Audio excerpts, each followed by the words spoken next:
দেখতে পাচ্ছেন যে জালিমের জিন্দানখানায় বন্দী হয়েও আমি কিন্তু আমার টিকটক অ্যাপসটা ইউজ করতে পারছি এবং টিকটক অ্যাপসে এসে ভিডিও দেখছি এবং আমার ফেসবুক অ্যাপসে যদি ঢুকি তাহলে দেখতে পাচ্ছেন যে আমি কিন্তু আমার ফেসবুক অ্যাপসটা ইউজ করতে পারছি এবং এখানেও কিন্তু আমি আমার সকল পোস্ট এবং সকল কিছু করতে পারছি জালিমের জিন্দানখানায় বন্দী থেকেও।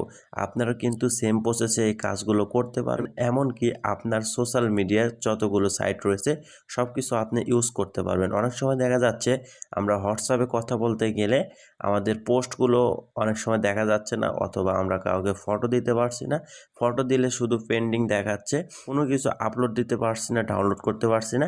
আপনি যদি এই প্রসেসটা অবলম্বন করেন আর যেটা আমি দেখাবো সেটা যদি ফলো করেন তাহলে অবশ্যই আপনার ফেসবুক অ্যাকাউন্টটা বা আপনার সোশ্যাল মিডিয়াগুলো আপনি নিজে ইউজ করতে পারবেন এবং জালিমের জিন্দানখানা থেকে আপনি কিছুটা হলে মুক্তি পাবেন। তো চলুন শুরু করা যাক। সর্বপ্রথম গুগল প্লে স্টোরটা ওপেন করবেন। ওপেন করার পর আপনি উপরে পেয়ে যাবেন সার্চ বার। এখানে সার্চ বারে এসে আপনারা 4টা 1 লিখবেন, তারপর VPN লিখে আপনারা সার্চ দিয়ে দেবেন। সার্চ দিয়ে দেওয়ার পর প্রথম যে ভিপিএনটা দেখতে পাবেন এটা আপনারা ইনস্টল করবেন। অনেকেই কিন্তু অনেক ভিপিএন ইউজ করে ব্যর্থ হয়েছেন, কারণ সবগুলো ভিপিএন দিয়ে কিন্তু ফেসবুক অ্যাকাউন্টগুলো বা মেসেঞ্জার বা মেটা যেগুলো রয়েছে সেগুলো কিন্তু অ্যাক্সেস করা যাচ্ছে না। আপনারা ভিপিএনটা ভালোভাবে দেখে রাখবেন। এখানে দেখতে পাচ্ছেন যে on.on.on. এরকম একটা ভিপিএনের নাম। আপনারা ভালোভাবে এটা দেখে রাখুন অথবা স্ক্রিনশট দিয়ে রাখুন। এটা আপনারা ইনস্টল করবেন। প্লে স্টোরে গিয়ে সার্চ দিলে এটা পেয়ে যাবেন, তারপর ইনস্টল করে নেবেন। আমার এই অ্যাপসটা ইনস্টল করতে প্রায় 2 ঘন্টার মতো সময় লেগেছে, আর এই অ্যাপসটার রেজুলেশন হচ্ছে মাত্র 10 MB।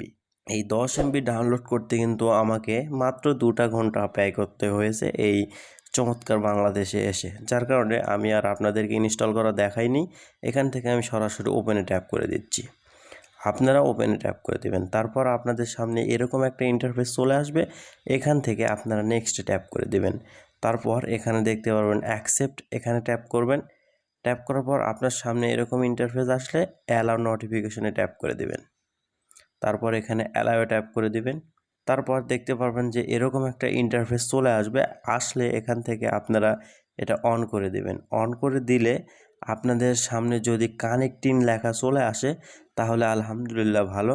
আবার আপনাদের সামনে নতুন একটা ইন্টারফেস আসতে পারে, সেটা হচ্ছে আপনাদের এই ভিপিএনের ভিতর যে সেটিংগুলো রয়েছে বা ভিপিএনের ভিতর যে আরও কার্যক্রম রয়েছে সেগুলো ডাউনলোড করার একটা ইন্টারফেস আসলে আপনারা ওখান থেকে ডাউনলোড করে নেবেন বা ডাউনলোড অপশন থাকবে, ওখানে ট্যাপ করবেন। ট্যাপ করা মাত্রই কিন্তু ঠিক হয়ে যাবে। আমি আর আপনাদেরকে এটা আনইনস্টল করে দেখাইলাম না, কারণ আনইনস্টল করে দেখাইতে গেলে হয়তো আমাকে আবার আরও 3-4 ঘন্টা ব্যয় করে অ্যাপসটা ইনস্টল করতে হবে।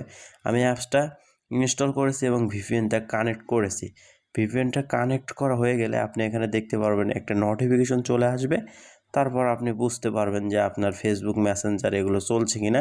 আমি এখানে যদি ফেসবুকে ট্যাপ করি দেখতে পাচ্ছেন যে আমাদের ফেসবুকটা কিন্তু চলছে। আমরা রিফ্রেশ করলে প্রতিনিয়ত আমাদের কিন্তু পুরাতন সেই পোস্টগুলো চলে আসছে, আর আমাদের সেই পোস্টগুলো দেখে জ্বলে ওঠার কথা ছিল, যার কারণে কিন্তু আমাদের ইন্টারনেট কানেকশনটা সম্পূর্ণভাবে বন্ধ করে দেওয়া হয়েছিল, কারণ আমরা যেন অন্যায়টা দেখে ভারতের মতো জ্বলতে না পারি, অন্যায়ের বিরুদ্ধে আমরা রুখে দাঁড়াতে না পারি, যার কারণে নেটটা বন্ধ করে দেওয়া হয়েছিল।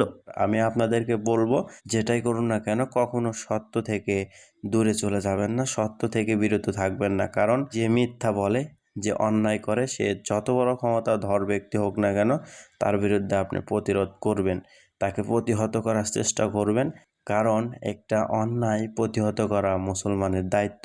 রাসূলুল্লাহ সাল্লাল্লাহু আলাইহি ওয়াসাল্লাম বলেন, তোমাদের মধ্যে যে অন্যায় দেখবে সে যেন তার হাত দিয়ে বাধা দেয়, আর যদি হাত দিয়ে বাধা না দিতে পারে সে যেন মুখ দিয়ে বাধা দেয়, আর যদি মুখ দিয়ে বাধা দিতে না পারে সে যেন অন্তর দিয়ে বাধা দেয়, আর এটি হবে দুর্বল ঈমানের পরিচয়।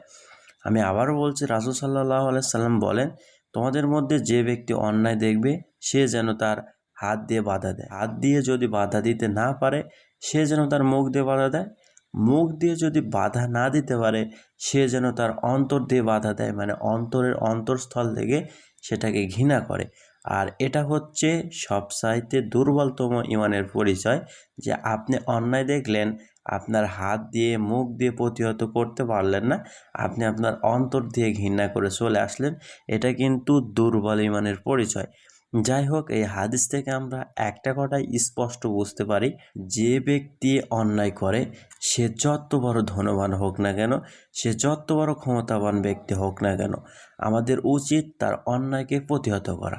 তার দিকে না তাকিয়ে, তার ক্ষমতার দিকে না তাকিয়ে, সে যে অন্যায় করেছে তার অন্যায়ের দিকে তাকিয়ে সেই অন্যায়টা প্রতিহত করা। নিজে যদি না পারে আমরা অন্যায়টা প্রতিহত করতে, তাহলে যে পারবে তাকে আমরা অনুপ্রাণিত করব তারা যেন অন্যায়টা প্রতিহত করে। আর সবচাইতে বেটার, সবচাইতে বেস্ট হবে নিজে প্রতিহত করা। আর যদি আপনি নিজে না পারেন তাহলে অবশ্যই অন্যের সাহায্য নিতে হবে। আমি আবারও বলছি, আপনারা অন্যায় দেখে কখনো পিছু পা হবেন না, সামনের দিকে এগিয়ে যাবেন, হোক সে যত বড় ক্ষমতাধর ব্যক্তি হোক। হয়তো আপনারা বুঝতে পারছেন আমি কি বলেছি। তাই আসুন নিজেও অন্যায় থেকে বিরত থাকি এবং যারা অন্যায় করে তাদের বিরুদ্ধে পাহাড় হয়ে দাঁড়িয়ে যায়। আসসালামু আলাইকুম, আল্লাহ হাফেজ।